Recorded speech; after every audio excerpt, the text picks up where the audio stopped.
Support the Amigos podcast and keep the Amiga goodness flowing for just $1 a month. Visit our page at patreon.com/AmigosPodcast.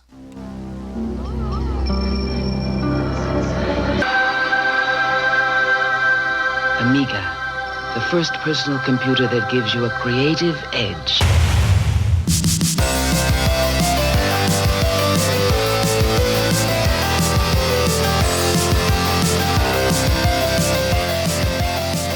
Hi everybody, welcome to Amigos. I'm John. And I'm Aaron. And today we're going to be talking about Disposable Hero. That's me. Is this the worst name for a game you've ever heard? No. The fat worm eats a Sparky or whatever. Still, Well, I think you it's combine worse. two horrible game names into one. I can't remember what it's. Fat worm. The Tongue of the Fat Man. And it's what's the other one? Fat Boy. No, fat, it's Fat not- Worm blows a Sparky. So I got it close. You were pretty close. Both of those games not appearing on the Amiga, unfortunately. No, but what are you gonna do? But yeah, no. Disposable Heroes. That's kind of a cool name.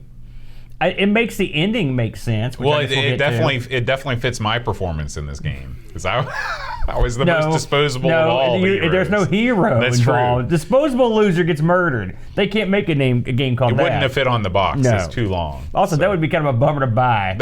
Mommy, I want disposable loser gets murdered. That's true. Although there's truth in advertising, as they indeed. say. Aaron, what's been going on lately in the world of everythingamiga.com? Has Dreamcatcher been up to some stuff? Absolutely. DK has a new article up. This one's getting a lot of looks. Brian the Lion. Now, we took a look at this. We boat, covered this game. a while back, and while I enjoyed it on a certain level, here we go again. We got the. I remember falling into a lot of spikes, and it was a mixed bag, and also it's weird. But as usual, DK goes into great detail, and then added bonus details go into the comment section at the bottom, which I thought was pretty interesting to read. But this game, do you remember what you thought of this when we did it? Yeah, I remember thinking that this was a fine platformer for the Amiga. It was varied. It was good. It was better than most. Although this continues the long tradition of incredibly dopey protagonists. Well, this guy, he's flouncing around, and this is the game. Remember where the enemies? They don't really look like they're your enemies. They look like they just want to have fun. He's just destroying people. Yeah. And Brian the Lion looks like he's perpetually tweaked. Yes. He's high all the time. I mean, I think he's taking those crystals or whatever he's collecting, and he's breaking them down and snorting them. But that could be wrong. DK will tell you one way or the other. So as usual, I strongly recommend this latest Dreamcatcher offering boat. We should also talk about some videos that have gone up on our YouTube channel as of late. So let's talk about first the latest VR games, Ultra Wings and Rec Room on ARG Presents. We went out there, way out there this week. As you know, Boat. My brother, he's the used car salesman of VR, and he even got you hooked at least twice on various VR setups. And so Brent was very excited to do VR games. Now, as you know, my VR exposure has been limited, but I do have my little Gear VR headset that works on my phone. So I actually went out and purchased a game, one of the better games I was told, called Ultra Wings. And then Brent went on and on about Rec Room, which is apparently a very popular free game that you can get for what is his Oculus Rift or whatever he's got. Either the Vive or the Rift. You That's can play right. it on both. We actually had a pretty interesting discussion about VR, and then trailed off into a hideous non-stop scream battle at the end. So if you want to see me and Brent get into a near riot at the end, you should have seen me driving home today as I was listening to this episode, screaming at you through the car stereo because you are a fool and an idiot when it comes to VR. You have played Rec Room, Bo? Rec Room is exactly what Brent says it is, and the reason why you don't understand is because you revealed that you never actually played it. You watched a video on YouTube. There's a reason for that, and you could talk to Brent about it. Well, he's unavailable Joe. You should have a rule that if you both cannot play a system, you should not talk about it on the show. Well, this is VR. I didn't have this. We played our own VR. This is not freaking Pops Ghostly. You can't get by looking at a YouTube video and understand what's going on here. Every one of the things I said, I'll stand by. I don't care about the popularity. That's because of you've this, never folks. played it before. No, but I'm just saying you can't deny the fact that big chunks of this game are stuff we've seen before. Look at it, whether it's in VR or not. Looking at this as a regular schmo doesn't appeal to me. I want to see a big, super awesome looking title. I don't want to see something with Wii graphics and mini games. I don't want that. Okay. So you can scream at me all you want, but I'll yell at you too. I don't want that. I want something big and awesome, and I'll stand by that. So anyway, if you want to hear some arguments like that on this. Coming over to ARG. It'll be great. But seriously, guys, it's a good episode. Aaron's game I thought was pretty interesting too. Sickening. I wondered how much of your trouble with overheating and the like comes from the fact that your phone is approximately 400 years old. It's not that old. It's not that old. It always did that in VR. I'll stand by this too. When you do high performance VR on your phone, no sir. Yeah, I've never tried VR on the phone before. I mean, if you're doing stuff like the Google Maps virtual reality, which is really sort of simulated virtual reality, or like a 3D photo, you're okay for a little while. Plus, that thing drains battery like you wouldn't believe. That's true. You know, but it didn't. It was cool looking while it lasted, but it was so cool looking that I wanted to vomit. Let's talk about what's been going on in the wider world of Amiga news this week, Aaron. We got some good stories. It's been a good week for news. The first one, there's a couple stories in here. I'm not exactly sure how new they are. These are things that caught my eye and interested me. And the first one comes from our friends over at Amiga Kit. Now, you've ordered some stuff from Amiga Kit before, yes, right? I have, many times. Okay. Well, several times. I won't go the many times. And this is something that I think is relatively new. These are new disc labels, Amiga disc labels that you can purchase for your aging floppies. So say you've got some older floppies that kind of have some, those mailing labels from Office Max or whatever you stuck on there back in the 90s, and you want to replace them with something a little bit classier. Well, I can tell you this, there are rainbow floppy disk labels available to you. 12-pack for €1.79. Kind of pricey. It's a little pricey, but hey, nothing Amiga comes cheap. Also, I'll tell you this, you're not sticking these on old discs. That's not going to happen. Why not? Because, number one, old discs are old. If I was going to buy a bunch, I'd get a bunch of brand new discs to put them on. Can you still buy new Amiga discs? Well, yeah, they're just regular floppy disks. Aren't they only like 400K or something like that? No, just you're good to go. You can get them. You could buy just like an old PC like disc and format it for the Amiga. You can go crazy. You can't. You have to format it on the Amiga. Right, yeah, right. Yeah, you're good to go. Okay, okay. You don't need to use old discs. Not to mention, I've actually stupidly pulled off old labels. The result is not good, and also they'll get stuck in there. It's just not good. Okay. But yeah, labels. Yeah, these look okay. I mean, I'm not super excited about them, I'm going to be honest with you. Okay, well, we'll move on. That doesn't mean you're bad. I'm just saying, it's okay. This comes to us, Pixels at Dawn sent me a link, I think, on the Discord about this. This is an article about how the demo for the Black Lotus revision-winning demo, how they created the soundtrack for this game. And remember, this is one of these things that it's neat because it's awesome and it's running on a stock Amiga. And so these guys talk about how they did that. It's a pretty neat article.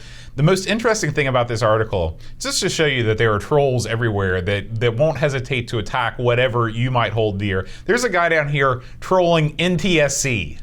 He's like, it never was a never twice the same color. Ha ha ha. NTSC. Good one. Have you ever come across people like that before? To be fair, Bo, his nickname is Nitpicker Smarty Ass. So I was like, when you've got a nickname like that, this is what you do. You've lived. For I didn't make that up. That's his nickname. So yeah, he's gonna call out your video signal, the temperature of your house, what color your grass is, everything. Everything's on the table. Yes, please, Nitty Picky, whatever your name is, never come to our channel. I don't need that anymore. We're already getting hammered. No. So this is over at Hackaday, and as always, if you go over to gather/Amigos Retro Gaming, you can see. Actually, that's not right. Amigos Podcast is the URL. You can check out all, and it's also a link in the show notes. You can see all our news stories. Beautiful. Next up, Aaron, this is something I don't know anything about, so I'm going to need your assistance. Okay. Okay, this is a program called GoADF. Okay. And this comes to us from Indie Retro News, our good friend Neil. And the sub-headline is, a fantastic piece of Amiga software your Amiga will thank you for. Okay. Okay, so I scroll down here, and it looks like you can open up an ADF and see all of the kind of different parts there are within that ADF. Okay. Okay. Have you ever had occasion to do this before? I mean, maybe, but it's not for a long, long time. I can see how it says the type of file system, the disk. I guess maybe disk size. That might be interesting to know how big the ADF is. Yeah, if you really want to get into the nuts and bolts of some of these files, I guess if you've got a lot of ADFs to kind of go through, this might be neat. But this is a new application that just came out either today or yesterday, and it works on any Amiga, I think, because 68,000 mega RAM. Kickstart 2.0. It lets you mount the ADFs, and that's into a virtual drive. It's kind of cool. Can you explain to me what that means? It's just like mounting you ever use the Damon tools in Windows to mount a CD so you can access without actually having to see it's just an image? Oh, so it's like burning an ISO onto your hard drive? Well, no. Okay, I don't know what that is. Well, like you can make a copy of the CD. It's like mounting the ISO on your hard drive, so you could, and it's in a pretend drive that you can go look at. Right. That's what that is. Okay. So now you can explain what you're talking about. Okay, so whenever, like for example, in the old days when they used to have a lot of programs that required you to have a CD in the drive to get it to work, like I was using a Mac back then, and you could use a utility on the Mac to just burn an ISO file, which was the entire contents of the CD that your computer would read as if it were the CD. That's the same thing. Okay. It's a virtual drive. Okay. Yeah. Okay. So I can see why that's the burning cool. part's what threw me. That might have not been the right word. No. Inverse burning. No. Melting. Just keep going. Okay. That looks pretty good. I'll have to check that out. And of course, it comes from some guy with a real Eastern European sounding name, because that's where all the great stuff comes from. They know what they're doing over there in Eastern Europe. Up next, we talked about this a couple weeks ago. AntStream, the retro gaming streaming service, including Amiga games and Spectrum games, has reached its Kickstarter goal. They wanted $65,000. They're now up to $73,000. Yeah, they made it in 7 days to spare. Not too bad. So, I think there's something here. I think there could be something here. I've been contemplating lately. Yeah. Well done. The big questions. Okay. Such as? Do I need to start buying CDs again? Well, audio CDs? Audio CDs. Why is that the big question? And what's the answer? Well, I was reading this article about how, there is no transferability. Like, if you go by the letter of the law, say that I go on iTunes and I buy 8 million songs, okay? If I die, neither my wife nor my family has any legal recourse to those files. Them continuing to listen to that music is breaking the law. It's not like when you buy a CD and you own that CD, you're only licensing the right to play that music. And once you die, your license is gone. Okay. And so makes sense. I'm wondering, for the future, for the good of the world, I want to pass on all of my taste to, people that come after me, because the world deserves to know what I like. Well, why can't you just take your, first of all, Apple's the devil and iTunes is crap. Right. That much said. That's my usual disclaimer. Why don't you just take your iTunes collection, which I'm assuming is several hundred gigs, and just download it and then stash it? Okay, that works for music, but that does not work for Steam. Okay, and I'm extending this argument out to other fields, and I'm wondering. I was wondering where you were going. Yeah. Okay. And so, like, if I die, my Steam games, nobody gets them. Legally, they can. Can't you just give Eep your name and password? Yes, but legally, she's not allowed to use them. They're only licensed. Well, that's what I'm saying. I'm saying, do we need to start pushing back against this stuff by pushing towards buying physical hardware again, or physical software? Well, here's the problem. The die is cast on that. Those days is over. They are it's not going to happen. Physical. I mean, look, the Xbox that's coming out is a prime example. They have accomplished their ultimate goal. They've cut out resellers. They've cut out selling used discs, and for gaming anyway.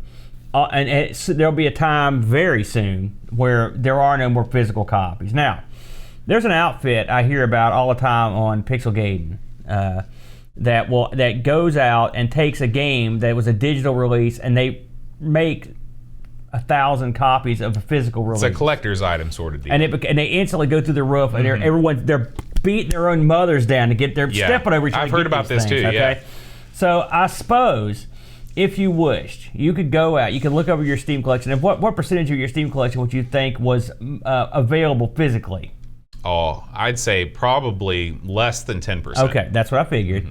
You could go out, you could buy the 10% that you can, and then you could go out and see if anyone has made physical interpretations of these digital releases, if they did, and you could buy those. Then you're boned, and that's it. Because those days, I mean, it's one of the good things about being a retro guy. Not to worry about that stuff. That's you know what true. I'm saying? Now I know you're playing that into this AntStream argument, and it's a valid point. If AntStream goes away next week, all the crap hey, listen, I've got one of those On Live accounts. Remember On Live gone? I've got an account with the old what was the Android-based gimmick? There's a game stick and the Ouya. That's what it was. Any games you're boned. All these things went away. All right. Could Steam go away? Yes. Could you die? Yes. They won. That's the thing. The corporations won.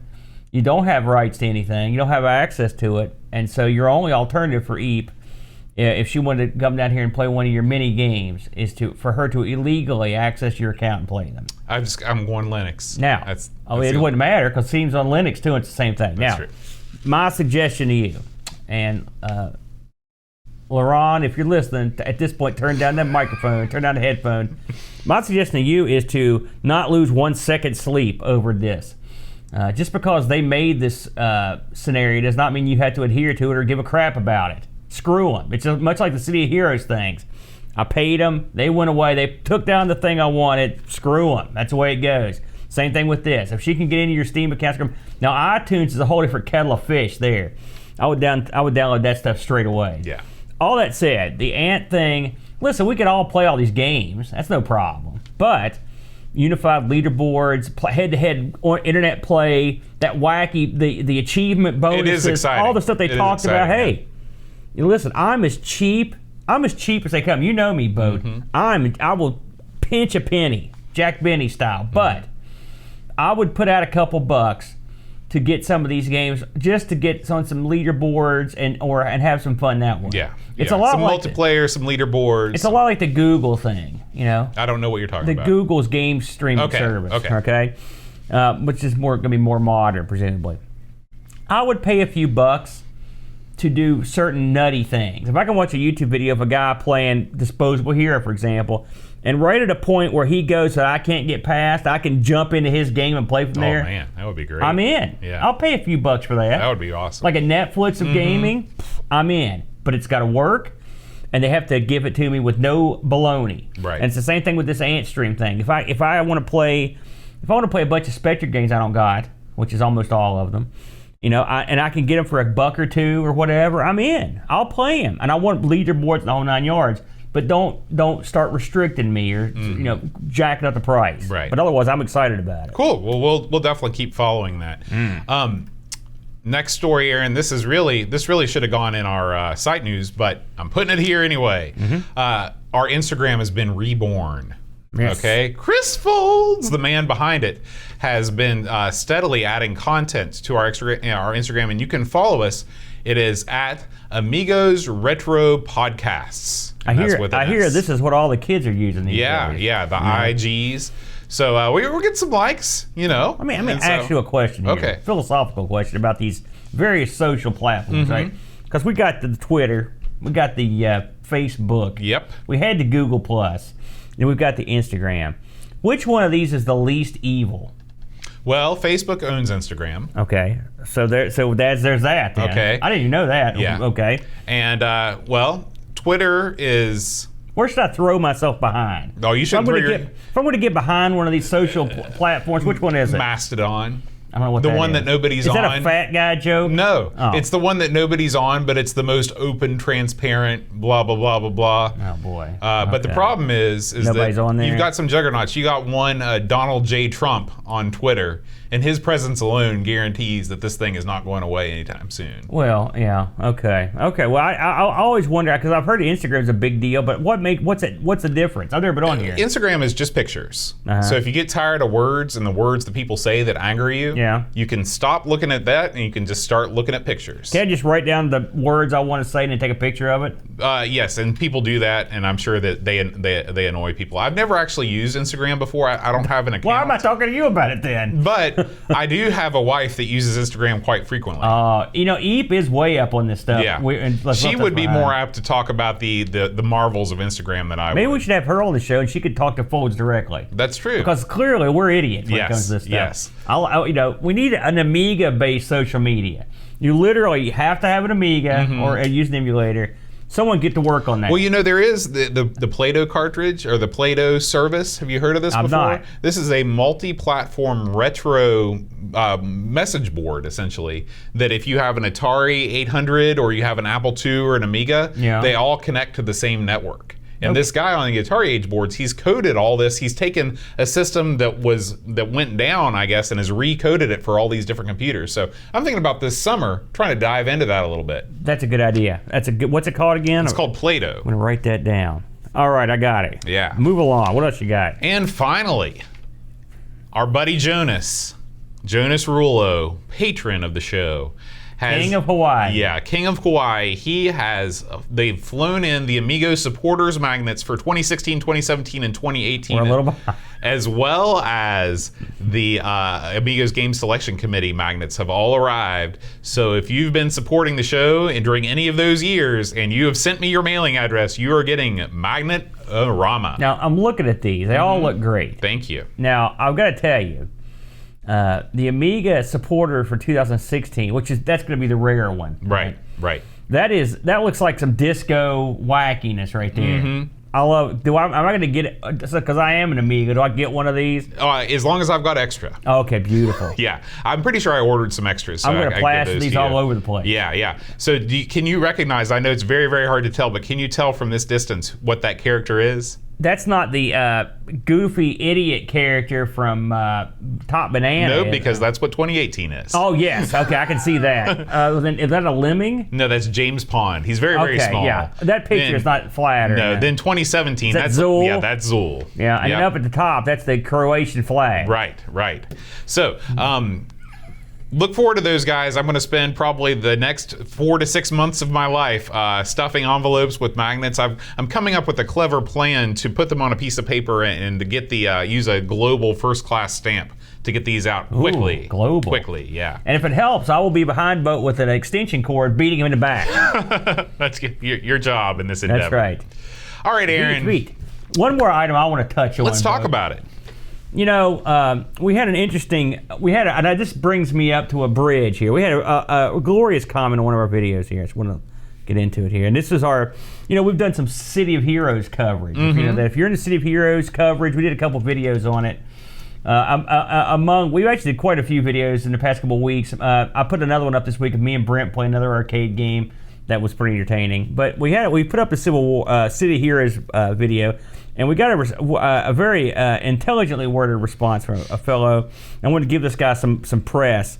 CT2507 was his name. So, good name. I think he may be a robot. It said, "Wow, you guys are in terrible physical shape. Stop sitting so much playing games and get up from those chairs. Start doing some fitness." I love doing some fitness. Let me tell you something. I took this to heart, and I did reply to this fellow. And what did I reply to him with?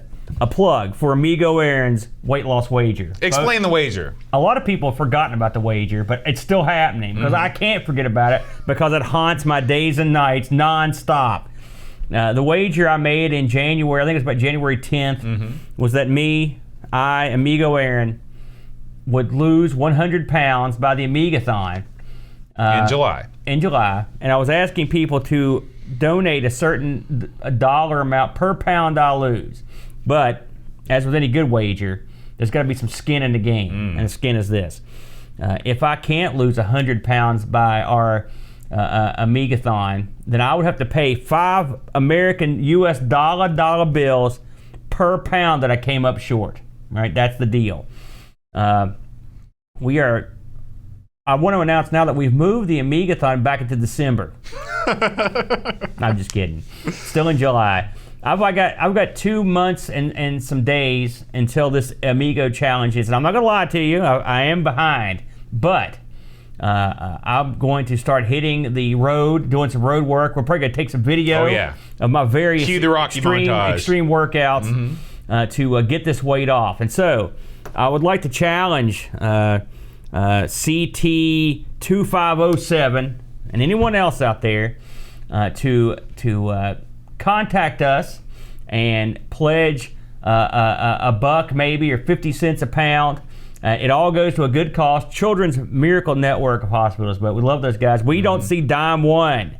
Now, I will say, this diet has saved me some dimes because I don't eat as much great food as I used to because I got to eat garbage all the time. Nothing but, lean. Everything lean. Yeah. But if you're interested, go over to everythingamiga.com. We've got it all linked up. I believe there's a new page that's been put up specifically for this. It's waiting for some content. Yeah, but it's coming. Yep. And we will be more than happy to accommodate you or send Bo an email. Bo, you want to throw an address out for him? Absolutely. Aaron at amigospodcast.com. There it is. Drop us a line. We'd be more than happy to accept some bids. Now, we don't know exactly when the Amigathon is, right? No, we haven't set a date. Right, we haven't said that, but it's gone somewhere in probably the middle of July. Mm-hmm. So I've got, like I said, 2 months and some change. It's going to be a tough road, Boat. But I will say, as I close on this, I have lost some weight. And then we'll just go with that. All right. Let's talk about this week's game, Aaron. Absolutely. Disposable Hero. Disposable Hero, Boat. Now, had you played this one before? No, never even heard of it. I'd heard of it, and I think I have played it back in the day. So this game was released in 1993. Now, you may not know this, Boat. That's the year I was in 6th grade. Really? Mm-hmm. That year I had graduated from school and was headed down to work for IBM. I know. The glory days. I know.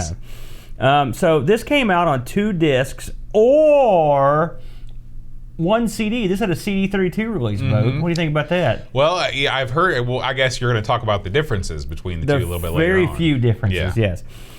This was released by this was developed. It was published by Gremlin. We all know them, but it was developed by an outfit called Boys Without Brains / Euphoria. That sounds like a cracker group. No, it does sound like a cracker group, but it's not. So I when you've got a name like that, I got to get in there, all right? So I had a look at these guys. They didn't do much, in all honesty. They basically did a game called Flimbo's Quest, which we've talked about Flimbo's Quest before. And they also did a game on the C64 of some renown called Hawkeye. Okay. I'm presuming it's about the MASH character. Hawkeye Pierce. It came out in '88. So these guys are Dutch, and guess what? They're from the demo scene. They're a demo scene group. Hence the name. And they did a large number of demos, and eventually, after 1988, when they did Hawkeye, they changed development names, and a couple of the guys that were in Boys Without Brains went over and started Euphoria. And it's in the Netherlands, and they formed that one in about '89, and that's when they made the game we're looking at today. Once they were, and then I guess they just went away because there's not much else about these guys. And if you look at what they did Flimbo's Quest and this. And you got to realize, too, that 94, 95 was right at the cutoff where it became very, very difficult to have a 2 or 3 man team put out anything commercially viable. I agree. Yeah. I agree with you on that, Boat. So, the CD32 version, I'm not going to touch this because there's not a ton of difference.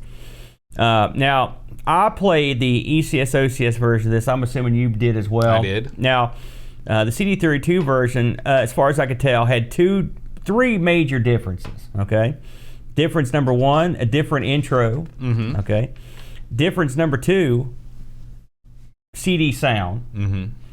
Difference number 3, and this is one that I can't confirm, but this is what people said. They made it slightly easier. Yeah, that was the big takeaway I had. All right. Now, in retrospect, since I've read that, I wish I had played that version. Me too. But we'll get to that. Too. We'll get to that in a moment. So, what is Xenon 2? Or excuse me, what is Disposable Hero? Well, I jumped my gun there. If I was going to summarize what it is, you take Xenon 2. Remember Xenon 2? You smush it together with like Menace or Blood Money. All right, you smush those 2 games together, and maybe throw it, and then sprinkle in a little bit of, like, say, an R-Type, and then you get this kind of nutty game. This game has a weird story I'm assuming that I'm guessing you watched the intro to I this. did, and I've You wanna already talk forgotten about it. it? Well, the intro is you've got this computer screen with a green phosphorus monitor. Yeah. And it basically tells you about the state of the world. Guess what? It's another game where the world has gone to heck. To be fair, though, this is a much weirder version of that. So I've got the plot synopsis here if you're interested. Hit me. So it's 2808, and an alien threat attacks the headquarters of the land forces and begins the dark years of human civilization. Well, at least we got till 2808. No, it keeps going. We're still going. 2867, because this goes in big chunks of years. Okay. Terrestrial scientists have discovered new military technology to use in battle. The combat task force is called D-Hero. Get it? Oh. And in 2970, as we jump forward like 100 some years, the Disposable Heroes have new battle weapons. The Earth Defense Headquarters was destroyed, and the time has come to intervene immediately. And would you sign up to be a member of a group called the Disposable Heroes? Absolutely not. No. But anyway, they fire up the Prototype 2 battle spaceship to counter the alien invasion. That's you. You're the poor jerk that's going to fly this, and presumably that's a picture of your guy. Now, once again, the Amiga doesn't let you down with the hero. This guy looks like the biggest drunk slacker who just crawled out. It looks like he's in like a 50s tribute band. You know? Who are we going to entrust the fate of humanity with? How about this doofus? Doofus McGee. You with the purple mohawk. Come forward. No smoking in the Prototype 2, please. Because he's got the big smoke sticking out. So this game does start off with it almost was like Hacker. It comes up and there's like a bunch of scrolling text. I was like, what the heck's this crap? Yeah. You know, and I read it, and it was a lot of just weird stuff. And pretty much we'd summarized it. So much like a lot of shooting games, whatever the backstory is, just toss that to garbage because it doesn't matter.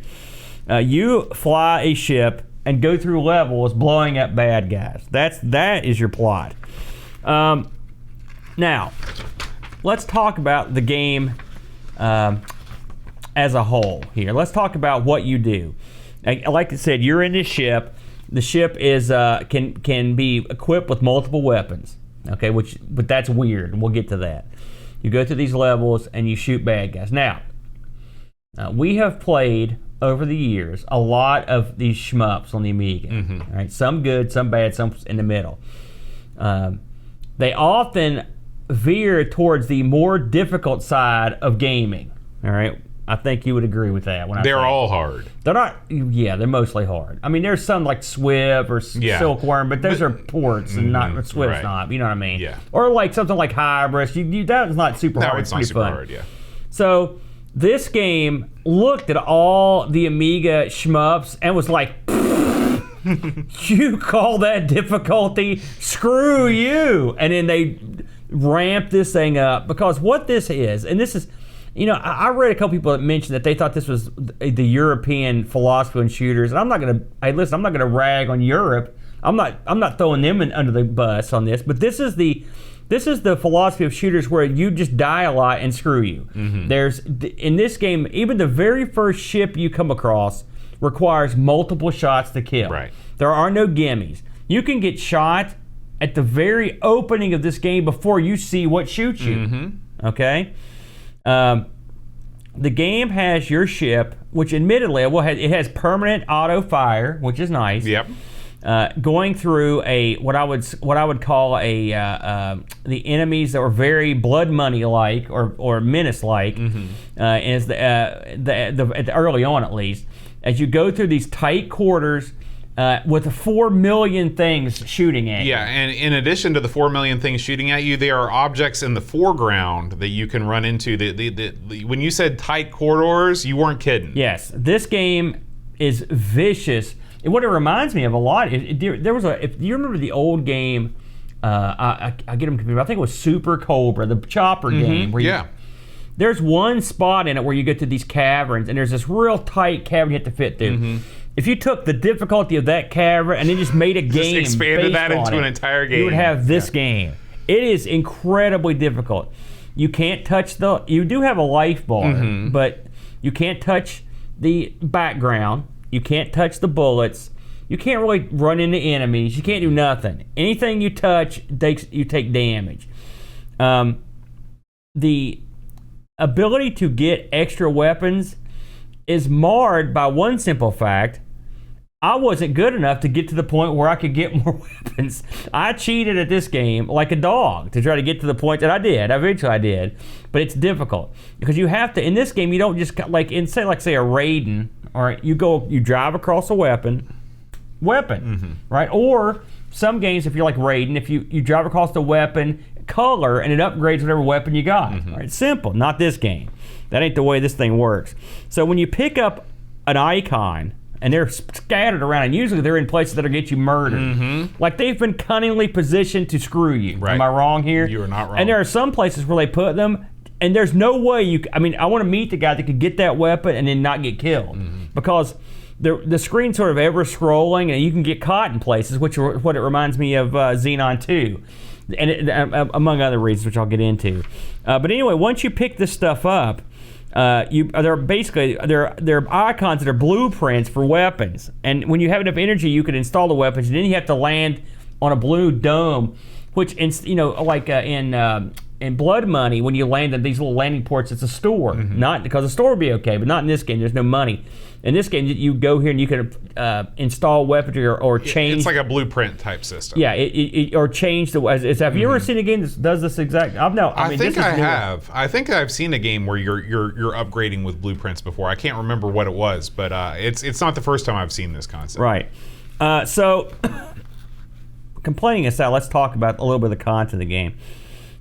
You go through this. There's about a half hour worth of scrolling screen, and this depending on how well you deal with the bad guys. There's probably about 5 or 6 like different levels. Okay, so I tried to break them down as I saw them. You've got sort of this organic-y space level to start off in. Then you go to a straight up organic level that's real wacky. You're in the belly of the beast. Then you go to like almost like a ocean level or like watery type level. Then there's a cavern level. Then there are these cliffs, a level, and almost like a cliffs with like some stuff being built around there. So the levels are distinct. I mean, for the most part, some of them are actually quite interesting looking. Even with unlimited energy and unlimited men, I had all kinds of trouble getting through these levels, and I never, it's a frustrating game. When you're cheating and you're still frustrated, you know the game's hard. I watched a lot of playthroughs on this, and I don't think I saw anywhere the guys weren't cheating. No. So because I don't think it's possible. Some of this, like I said, there's a lot of this stuff that reminds me of a Blood Money or a Psygnosis shooter. There's like organic parts, especially where there's like. There are areas where your ship has to go through something. There are plenty of areas in this game where your ship has to go through something that's exactly the size of your ship. Okay, but that's not good enough. They've got to have stuff shooting down at those points, or stuff you have to shoot through. Right. You know what I mean? And there's a tragedy to this game, and the tragedy is, in my opinion, that the game has a lot of really cool content. The bosses in this, and there are tons of them, and I'll get to them in a minute, are real interesting, and the levels are pretty cool, but they're so difficult. I read a guy on Lemon that said he can get through the whole game without cheating. I want to actually see that. I would like to see that happen. I watched the guy beat Super Punch Out today without ducking, blocking, or moving. Okay, I thought that's incredible. Yeah. How did he do that? This would be a more incredible feat by a wide stretch. If you are that guy on Lemon and you're listening, because I read that review too, Yeah. please post your playthrough on YouTube. So let's talk about some of these crazy bosses. All right, so this game has sub bosses and then like bigger bosses, right? Just to go over a couple I thought were interesting. You start off. One of the first things you see is this ship that has 2 crazy like octopus arms and up and down, and it's going like this. And you're shooting the arms, and all of a sudden a big, huge beam comes out of the middle of it. And it destroys you. So I did get past. I'm not gonna say I got pretty far, but I got past him. I got to the mech. I got past. There's a mech that walks up, and the funny thing about this guy is, you don't have to kill him. You can just kind of stay under his legs, but he takes up the whole screen, and so you've got about that much screen to play with. Something else, you have to memorize all these levels. There's no going through this and just trying to figure it out on your own. Yeah, you can't do it on the fly. No, because there are dead ends and stuff. It makes it difficult. There's a crazy.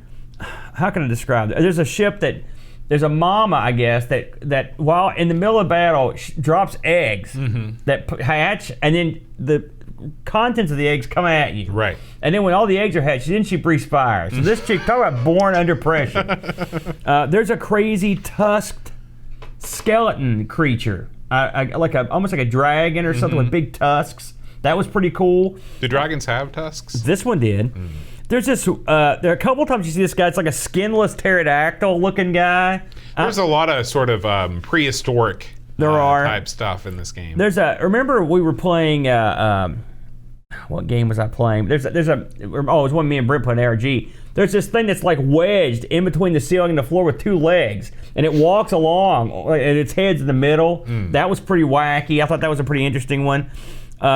There's all kinds of skull-based shooting stuff. There's a scorpion with a brain. After you shoot the scorpion, a brain comes out. You fight that. There's a mech. There's like a giant mech that looks like it's got Jaws' head sort of like mechanically placed on top of it.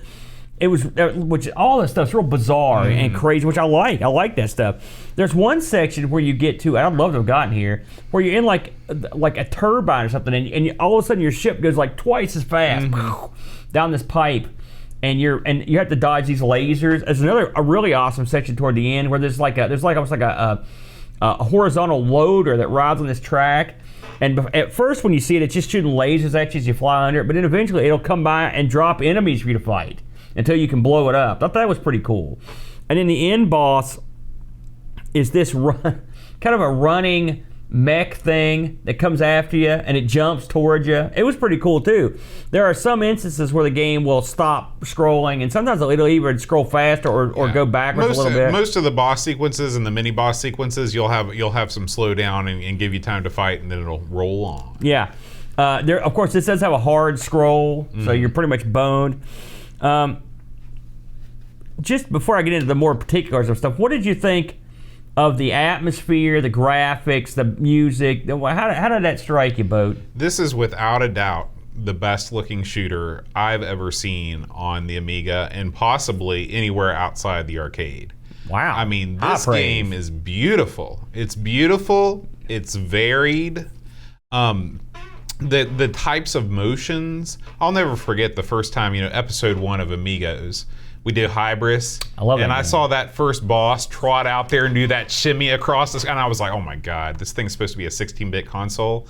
This thing is a 16-bit console game. This is ECS, OCS, and this thing is beautiful. If the Amiga could have come out with something like this in 88 or 89, man, they would have had a hit on their hands. This looks like something almost right off the Genesis. Yeah. That's what it reminds me of. This thing, and it's not just the fact that the graphics are pretty. Everything is well animated, and the animations are thoughtful. Yeah. Like if this thing actually existed in life, this would be how it moved. Yeah. And the backgrounds and stuff too. The backgrounds are great. The background music. There's background music. Yeah. I mean, we have to say that this is the Amigos.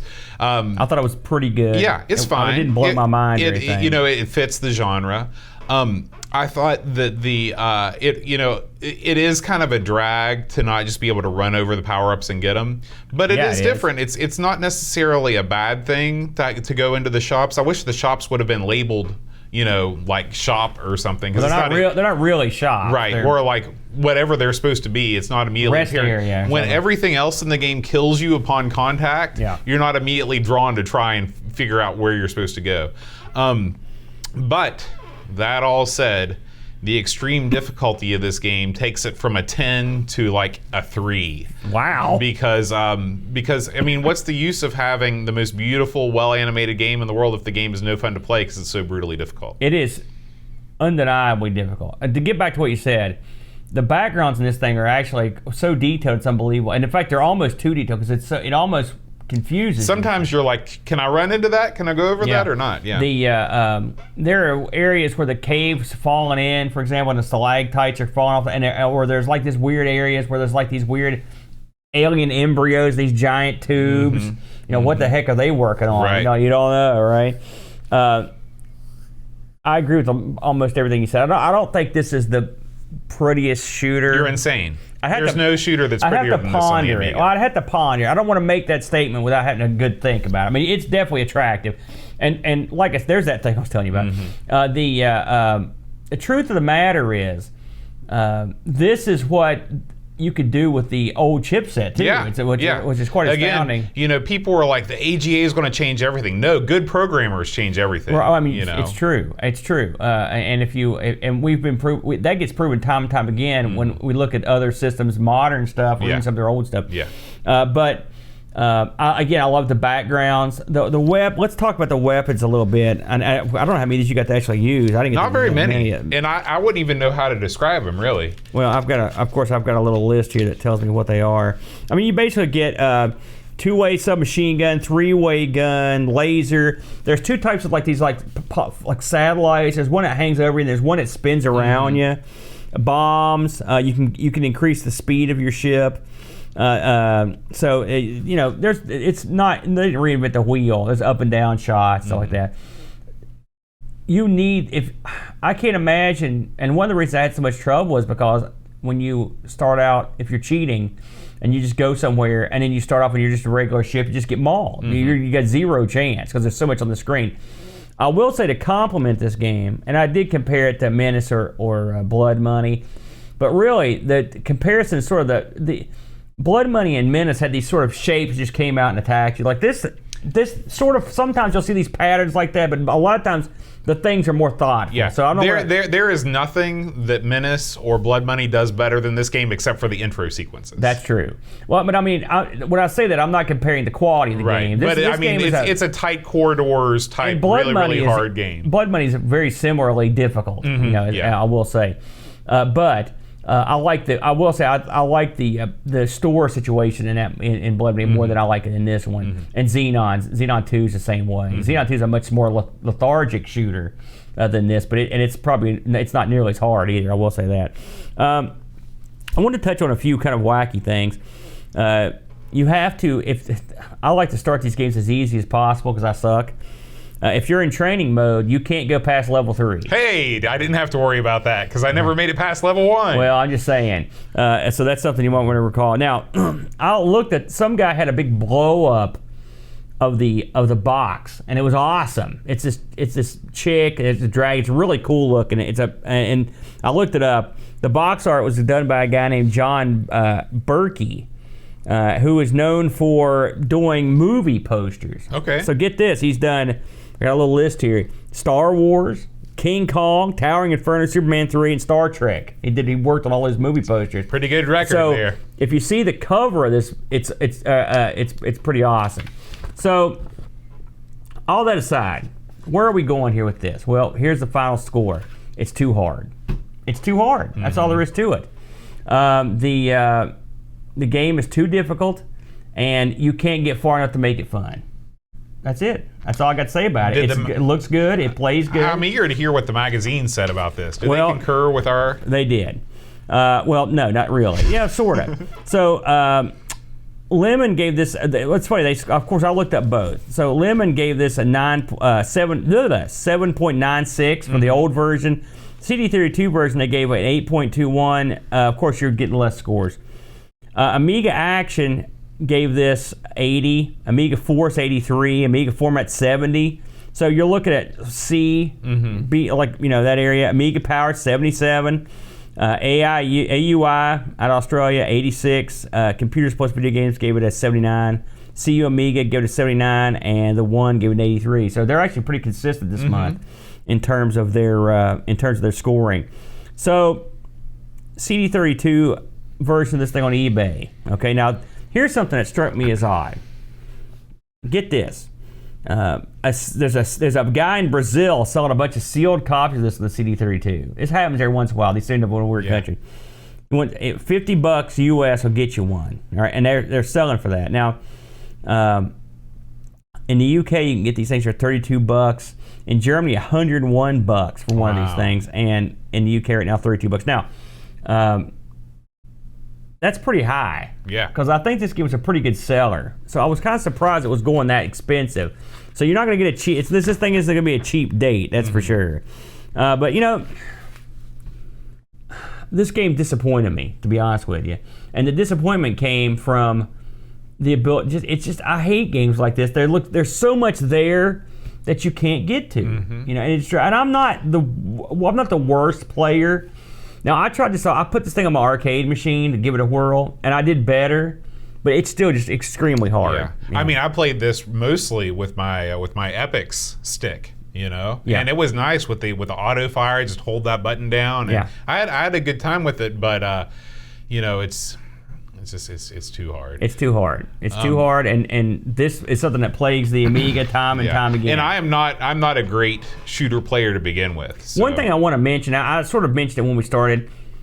There's nothing I don't like more than enemies that take multiple hits in a game like this. Mm-hmm. It's one thing if you're the boss, but you're the very first. There are no enemies in this that die with one hit. Yeah, there need to be some scrubs that you can take out with one shot. This thing also has these, and these things are everywhere. These cannons that follow you, just like blood money, and these things are crack shots. It is so tough.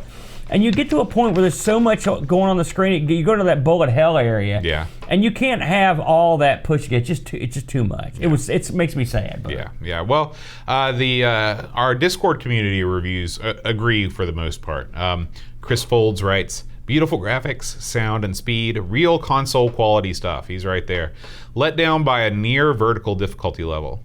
Like I've said 1,000 times, why make all those levels if mere mortals can never get past level 1? Yep. So hard it's unplayable for me, 5 out of 10. Laurent Giroux says, Disposable Hero is a technically very impressive shoot 'em up. Yes. It displays loads of enemies on screen without as much of a hint of slowdown. That's true. I didn't think about that, but you rarely see slowdown on that. It boasts varied background graphics and enemies as well as extensive and varied levels, spiced up by the possibility of upgrading one ship via the multiple shops available here and there. However, it lacks the gameplay and tuning department. Too tough, too fast, sometimes confusing backgrounds. Yes. Could have been fantastic, but ends up only being average. 5 out of 10. And that's pretty much where I land on this. I mean, it's disappointing too.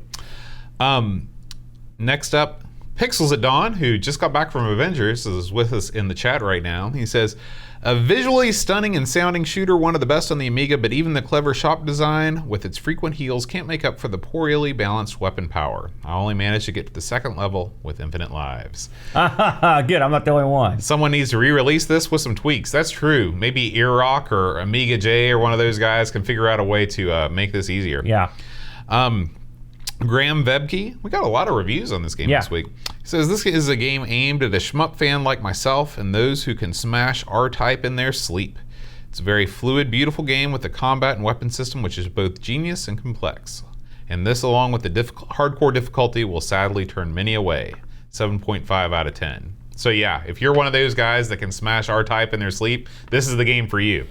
Yeah, because you won't smash this. No. I don't care how good you are at R-Type. Duncan Styles says, and finally we'll finish with this one, this game hates me and I hate it. Looks great, moves smoothly, but I just can't get on with it. 6 out of 10. One thing we should mention, did you watch the ending of this game?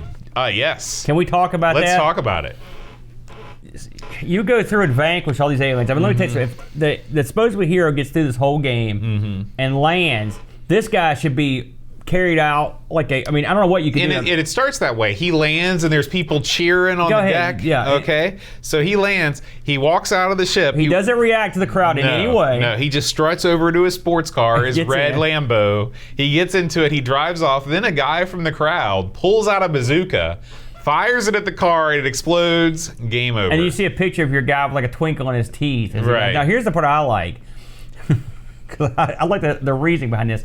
You've got a guy, as the guy pulls out the bazooka, a big arrow appears, and it's like, this guy. It points down on the screen. Bing, bing, bing, like a big neon sign. This is the guy to look at. I was like, so I'm guessing people may have seen this before and were like, didn't notice or something. Right, they're just like, what? I mean, did you need the arrow, like a flash and neon arrow? Here he is. I thought that was good. Yeah, that's a bizarre ending. It's so weird. Was there anything in the docs that you read or any kind of this? No. I looked for information. I was like, I need some closure. So it's funny. I talked to my buddy at work, and I said, "Listen, why do you think they would do this?" And the only thing we could figure is, so he got finished with the hero part of the story. So what's left? You dispose of this sucker. Yep. Well, when we don't know who runs this new government. Do you want a guy that could get through this game walking around? Nope. You kill this sucker. You want him out of the way. He's done. He killed all the aliens, and now we're finished with him. So that's the way it goes. That's my guess. Well, Aaron, a couple things. about before we close up the end of the show. The first is that we have a new way of accepting support on the show. Send food directly to my house. That, or if you go to everythingamiga.com/support, we have a button to make monthly contributions via PayPal. I know not everyone is crazy about Patreon, or they don't want to fool with making a Patreon account, and so we offer this other way. If you want to support the show, and you get all the same rewards that you do on Patreon, the magnets, the Discord, the game selection committee, all of it can be yours. It's the feeling of self-satisfaction. That's right. With a job well done. That glow in your heart. So head on over to everythingamiga.com/support if you'd like to do that. Last week, the Patreon song, which I guess we're going to start calling it the supporter song because it now includes people with both PayPal and Patreon subs. The supporter song, I can't believe you didn't get this. This is one. I had no idea on that. Have you ever seen Midnight Cowboy? Yeah. Okay, do you remember the song at the beginning of Midnight Cowboy? No. Okay, well, it was Everybody's Talking. Oh, everybody's talking at me. Right. That's what you were doing? That's what I was doing. Wow. I had no idea. Only one person wrote in, and that was Pac Billy, and Pac Billy was mad. He was mad because I gave a hint. So I will give no more hints. What was the hint, Billy. by the way? Lime and the Coconut. Oh. Which you don't know what that is, do you? So there's a song called Lime and the Coconut that's also by Harry I've heard Nilsson. that. I've heard that song. Yeah. Put the lime in the coconut. That's it, yeah. He also wrote Me and My Era. So Pac really got it and then chastised you for giving clues. Yep, and I said, don't not feel smart. You're the only one that wrote in. Yeah. Right. So no more clues. Yeah. All right. That's our slogan. No clues. No more clues.